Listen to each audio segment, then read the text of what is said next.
Ever wonder why space exploration feels less like dreaming and more like an emergency exit strategy? Space used to fill us with wonder, a chance to ask, what's out there? But lately, the talk has shifted. It's all about backup planets, mineral-rich asteroids, and finding habitable zones. This unsettling feeling you get, like something isn't quite right? That's not cynicism, it's a healthy alarm bell ringing. While real scientific curiosity still drives many brilliant minds, the billions poured into rockets often follow power and profit. Governments and big companies aren't just looking for awe. They're looking for national security, economic gain, and resources. So, when we hear about a second Earth, it's often less about loving our first one and more about escaping the mess we've made of it. This shift feels like a betrayal of a childhood promise, space as mystery and exploration. Instead, it's beginning to look a lot like old colonial thinking, just with a super powerful telescope. We're trying to leave before we've truly learned how to stay. A society that can't look after its home planet won't magically become responsible on another. Bringing our problems with us just exports our mistakes to the stars. The idea of a Goldilocks zone, where a planet is just the right distance from its star for liquid water, sounds great, but it's only one tiny piece of the puzzle.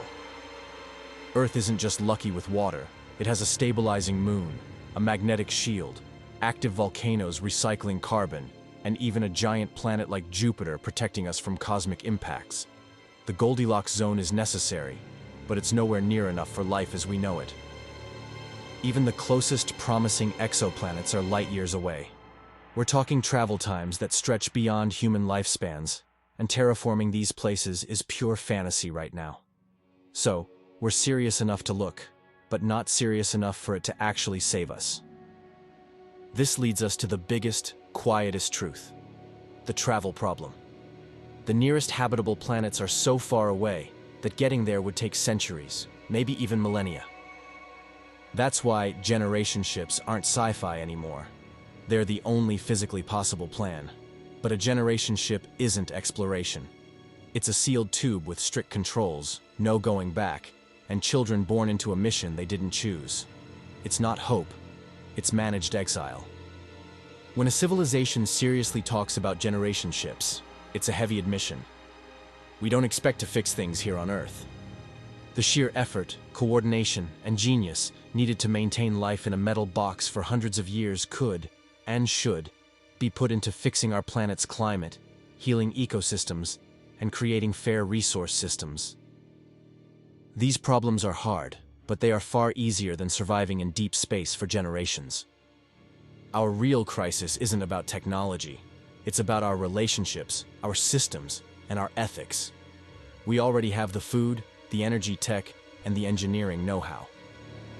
What we lack are fair systems, shared power, and lasting accountability.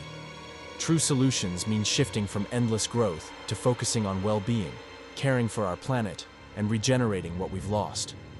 It means building community-owned energy, restoring our soil, and ensuring everyone has basic security.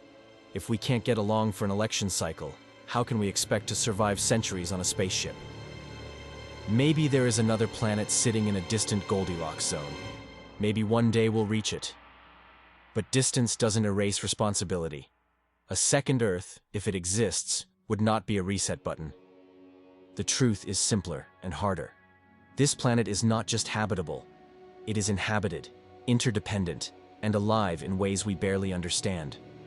If we cannot learn to cooperate here, on the only world that has already done the impossible work of sustaining us, then no star system will save us. Before we search for another home, we need to learn how to be worthy of the one we have.